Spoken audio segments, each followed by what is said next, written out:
même quelquefois plus, pour aller exporter, importer des produits finis dont l'essentiel des matières premières provient de l'Afrique, justement. Il faut casser ce cycle. Il faut qu'on sorte de ce complexe. Et c'est pourquoi aujourd'hui, nous restons ouverts au monde entier. Le président de la République a fait plusieurs déplacements hors du continent. Moi-même, je vais commencer à en faire à partir de maintenant. Et je n'ai pas encore commencé à voyager, rassurez-vous. On a beaucoup à faire et nous allons le faire pour l'intérêt de ce pays, avec des objectifs très précis pour chaque déplacement. Et je voudrais dire simplement que dans le cadre de cette coopération-là, dans nos relations avec le Congo, nous avons considéré qu'il y avait mieux à faire, plus à faire. Vous avez parlé tout à l'heure d'axes de coopération que nous avons déjà expérimenté et qui marchent assez bien.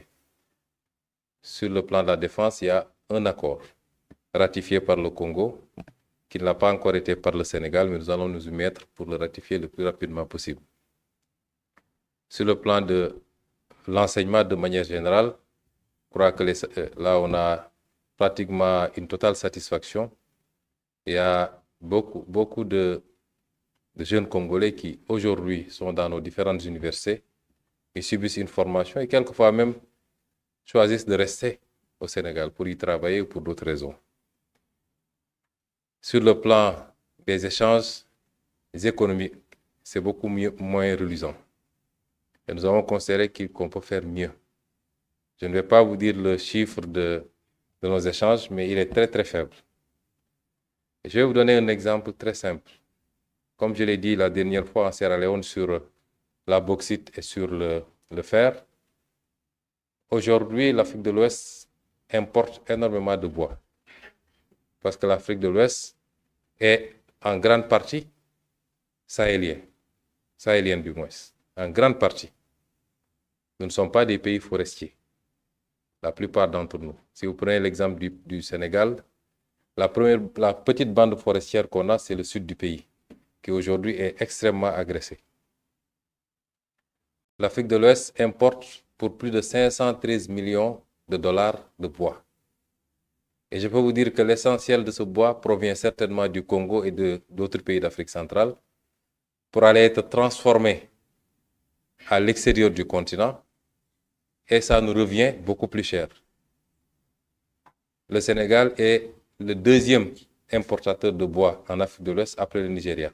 17% des importations de l'Afrique de l'Ouest, ça concerne le Sénégal. C'est plus de 70 milliards d'importations, en tout cas chiffrées. Voilà un axe de coopération qui peut être intéressant parce que le Congo est la deuxième réserve mondiale de bois après l'Amazonie. Les capacités sont extrêmement importantes. En travaillant avec le Congo, nous pouvons travailler à essayer de sauvegarder le peu qui nous reste de forêt, sans pour autant entamer le potentiel du Congo. En travaillant avec le Congo, et nous saluons la nouvelle dynamique au Congo, parce que c'est ça qu'il faut faire en Afrique, que chaque pays africain s'organise pour que les matières premières issues de son sol soient transformées, en tout cas de manière primaire ou de manière définitive, soient transformées sur son sol. Le Congo a pris cette résolution d'interdire l'importation du bois brut. Et c'est une très bonne chose. Dans les axes de coopération que nous envisageons, il est possible que des Sénégalais, que le secteur privé sénégalais puisse aller investir au Congo pour traiter du bois et même aller vers la transformation la plus aboutie, notamment dans le domaine du mobilier, dans le domaine des contreplaqués et tout ce que vous voulez. Ensuite, le bois transformé, la première transformation, la transformation primaire, peut être acheminé également vers le Sénégal. Puis, au-delà de notre consommation, ici, pour les besoins du marché local, notre ambition, c'est de faire du Sénégal un point d'éclosion pour pouvoir distribuer dans le reste de l'Afrique de l'Ouest. Et donc, c'est des axes de coopération comme celle-là dont nous avons beaucoup discuté et pour lesquels nous avons mis en place un comité ad hoc qui va travailler à matérialiser cela et nous espérons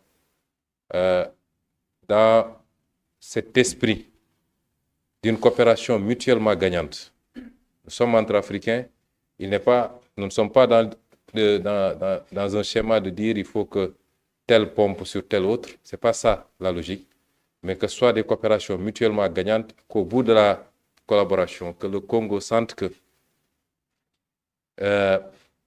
il a gagné beaucoup plus dans ce schéma de coopération que dans les schémas extraversés vers peut-être l'extérieur, et que le Sénégal également sente qu'il a beaucoup plus gagné quand il travaille avec le Congo que quand il exporte de très loin le bois dont il a besoin, au-delà de ses besoins qu'il ait pu servir de courroie pour acheminer du bois congolais dans le reste de l'Afrique de l'Ouest. C'est autant de réflexions comme celle-là qui ont été initiées aujourd'hui et nous pensons être sur une voie qui nous permettra de hisser la coopération, mais surtout de rapprocher les peuples, parce que c'est ça aussi l'importance de cette discussion.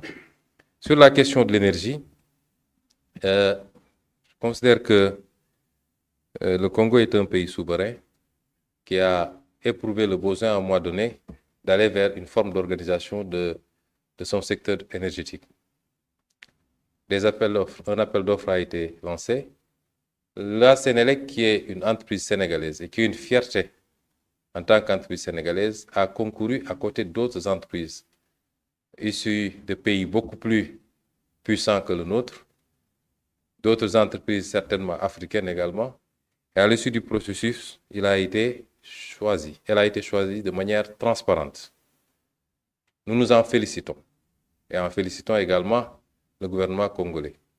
Le Premier ministre rappelait tantôt que le marché est très encadré parce que ce n'est pas seulement le Congo, mais des partenaires financiers du Congo qui concourent au financement de cette activité ont eu un regard sur ce qui s'est fait. En tant que Sénégalais, nous ne pouvons que nous féliciter que la Sénélec ait pu performer à ce niveau. Le Premier ministre a rappelé un certain nombre d'occurrences qui les ont amenés à suspendre. J'insiste sur le mot suspension. Il n'a pas été question ici d'annulation du marché. Il y a des préoccupations intérieures qui ont amené le gouvernement congolais à considérer qu'il fallait suspendre le temps de procéder à un certain nombre de réglages. Je demeure convaincu que ce contrat sera parfait, que ce contrat sera validé et que ce sera un bel exemple de ce que nous pouvons faire dans cette dynamique de coopération sud-sud, de coopération entre pays africains. Parce que souvent, nous avons à rougir de faire venir des entreprises qui viennent de très très loin, ce qui n'est pas mauvais. Nous ne sommes pas hermétiques. Nous sommes très fiers quelquefois même de dire que cette entreprise est venue de tel pays européen, de tel pays américain. Il faut que cette fierté-là aussi, nous puissions l'éprouver. Le Sénégal est un pays ouvert. Il y a des entreprises de beaucoup d'autres nationalités africaines, comme je l'ai rappelé tantôt à M. le Premier ministre, qui officient au Sénégal, qui gagnent des marchés importants, qui y travaillent. Des entreprises sénégalaises qui sont aujourd'hui des fleurons. Je veux citer par exemple la Sonatel qui aujourd'hui est présente dans au moins, en plus du Sénégal, 3 autres pays africains. Des entreprises sénégalaises également ambitionnent d'aller à la conquête de marchés africains. Et c'est ça l'esprit de la ZECAf d'ailleurs, d'être compétitive parce qu'on ne leur donne pas de cadeaux et de pouvoir prester dans ces pays-là, apporter de la satisfaction pour ces pays, mais également pouvoir s'agrandir, se développer à partir des marchés qu'ils ont dans ces pays-là. Et je demeure convaincu, en écoutant M. le Premier ministre, parce qu'on en a discuté d'abord avant-hier lors du dîner, on en a discuté ce matin en tête-à-tête, on en a discuté tout à l'heure dans les travaux. Si nos amis du Congo avaient l'intention de mettre un terme à ce marché, peut-être qu'on ne serait pas là en train de discuter. Peut-être que même cette visite ne se passerait pas comme elle se passe. Et j'ai également largement discuté avec la plus haute autorité de la Sénélec, qui est dans de très bonnes dispositions, qui comprend la plupart des préoccupations soulevées ici et qui considère qu'il est facilement, il est possible d'y pourvoir de la manière la plus facile. Et je pense que, Monsieur le Premier ministre, le Sénégal vous réitère à vous, au président, son Excellence Denis Sassou Nguesso, et à tout le peuple congolais. Parce que parmi les inquiétudes, il y a le fait d'avoir douté que l'État du Sénégal soutienne vraiment la Sénélec. La Sénélec est une entreprise privée, de droit privé certes, mais détenue, je crois, à 90% par l'État du Sénégal. Donc tous les actes que pose la Sénélec, considérez que ces actes sont posés également d'ordre et pour le compte de l'État du Sénégal. Et que l'État du Sénégal accompagnera cette entreprise intra-africaine pour qu'elle soit un succès éclatant et qu'on puisse démontrer à la face du monde que nous pouvons faire ce qui se fait partout ailleurs, ensemble, la main dans la main. Quant à la dernière question, si je n'en ai pas omis, je crois qu'on parle de fiscalité et l'impact des procédures, d'un certain nombre de procédures entamées sur les décisions d'investissement au Sénégal. C'est des questions, je ne dis pas qui ne se posent pas ailleurs, mais souvent qui se posent de manière curieuse quand il s'agit de l'Afrique. Je ne pense pas que le Sénégal soumette les entreprises qui investissent sur son sol, qu'elles soient des entreprises sénégalaises, africaines ou internationales, elles ne sont pas soumises à plus de pression fiscale qu'ailleurs dans le monde. Ça n'existe pas. Il se trouve qu'il y avait dans le passé une certaine perception. Je ne dis pas que c'est toutes les entreprises, il faut qu'on se comprenne bien, mais une certaine perception facilitée également par les pratiques internes, par les complicités internes, par les mauvais comportements dans les administrations, mais également des autorités politiques, qu'on pouvait venir investir dans nos pays, engranger les gains les plus importants et repartir tranquillement sans honorer ses obligations fiscales. Ça, c'est souvent conçu de cette manière.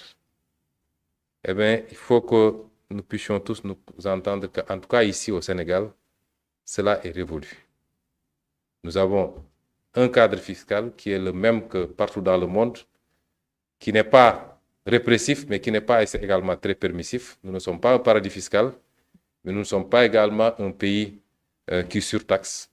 Nous avons une fiscalité normée, normale, qui répond aux standards, aux standards internationaux, les meilleurs standards internationaux du moins. Et cette fiscalité-là s'applique uniformément, qu'on soit sénégalais, japonais, congolais, allemand, il n'y a pas de discrimination. Et la législation fiscale continue à s'appliquer ainsi. Ceux qui veulent investir au Sénégal, nous travaillons à renforcer l'attractivité du pays. Nous sommes en train de réformer tout le dispositif, tous les codes, le code des investissements, le code minier, le code pétrolier, le code des impôts, le code des douanes. Pratiquement tous les codes sont en chantier pour les rendre attractifs sans pour autant être permissifs.